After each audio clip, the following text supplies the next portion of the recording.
बिहार विधानसभा चुनाव 2025 को लेकर महागठबंधन में सीट बंटवारे पर सहमति बनाने की प्रक्रिया अंतिम चरण में है, लेकिन इसमें हो रही देरी से प्रदेश कांग्रेस के नेताओं के एक वर्ग में असंतोष के स्वर उभरने लगे हैं। एनडीए में सीट बंटवारे का फॉर्मूला तय हो जाने के बाद अब सबकी निगाहें महागठबंधन पर टिकी हैं, जहां सीटों के बंटवारे पर अंतिम मुहर लगनी बाकी है। सीट में देरी से नाराज कांग्रेस नेताओं के एक समूह का मानना है कि पार्टी को अब राष्ट्रीय जनता दल की राजनीतिक छाया से बाहर निकलकर अपने दम पर चुनाव लड़ने पर विचार करना चाहिए। कांग्रेस के प्रदेश अध्यक्ष राजेश राम ने रविवार को दिल्ली रवाना होने से पहले पटना हवाई अड्डे पर संवाददाताओं से कहा, एनडीए में सीट बंटवारा हो गया है। सोमवार की बैठक के बाद महागठबंधन में सीट बंटवारे की घोषणा हो सकती है।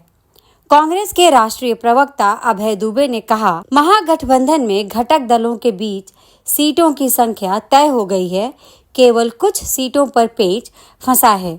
इसे सुलझाने के लिए बातचीत चल रही है। उम्मीद है आज या कल सब कुछ तय हो जाएगा। बिहार प्रदेश कांग्रेस के वरिष्ठ नेता किशोर कुमार झा ने कहा, हमारी पार्टी को बिहार में स्वतंत्र रूप से अपनी ताकत आजमानी चाहिए। राजद लंबे समय से कांग्रेस को सीमित सीटों तक सीमित रखता आया है, जबकि राहुल गांधी के नेतृत्व में कांग्रेस ने नया जोश और राजनीतिक शक्ति हासिल की है।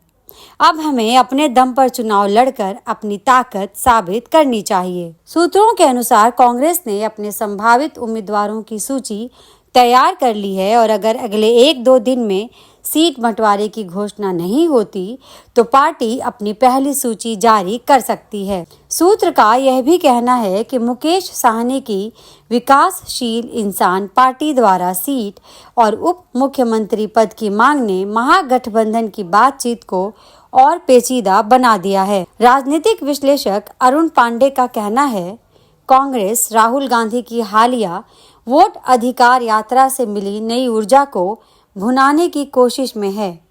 कांग्रेस कार्यकर्ताओं का मानना है कि ये समय पार्टी के लिए बिहार में अपनी स्वतंत्र राजनीतिक पहचान मजबूत करने का है। अब सबकी निगाहें दिल्ली में होने वाली तेजस्वी यादव और कांग्रेस अध्यक्ष मल्लिकार्जुन खड़गे की बैठक पर है, जिसमें बिहार महागठबंधन के सीट बंटवारे पर अंतिम फैसला होने की संभावना है। उल्लेखनीय है कि 2020 के विधानसभा चुनाव में कांग्रेस ने 70 सीटों पर चुनाव लड़ा था, जिनमें से केवल 19 पर जीत मिली थी।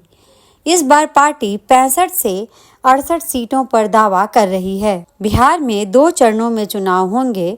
पहला चरण 6 नवंबर को और दूसरा चरण 11 नवंबर को। मतगणना 14 नवंबर को होगी। दोस्तों, हमारे इस चैनल को सब्सक्राइब और वीडियो को लाइक और शेयर जरूर करें। धन्यवाद।